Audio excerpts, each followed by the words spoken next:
Alors déjà, un diag d'organisation, c'est majeur. Alors pourquoi je le dis sur ce ton-là, parce que ça me fait un peu sourire, c'est que je me suis déjà pris les pieds dans le tapis. Ça m'est déjà arrivé d'accompagner, alors c'était il y a longtemps, hein, mais ça m'est arrivé d'accompagner un dirigeant sur son organisation sans avoir fait de diagnostic préalable.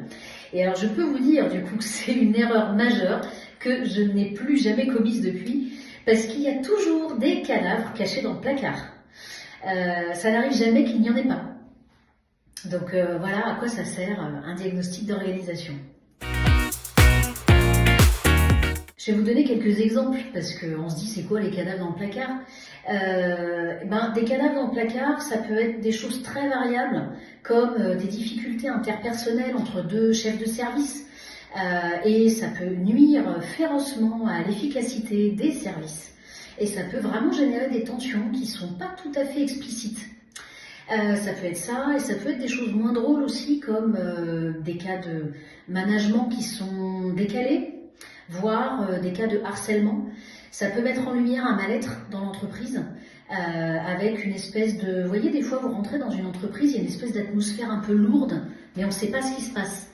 En général, le diagnostic d'organisation, il permet de comprendre la lourdeur de l'atmosphère que j'évoque là, et d'y mettre des mots. Voilà, pour ensuite pouvoir agir, du coup. Alors un diag, ça doit vraiment être bien expliqué dans l'entreprise pour qu'on comprenne le sens. Donc ça se prépare. On ne fait pas comme ça, pouf, la fleur au fusil, un diagnostic d'organisation.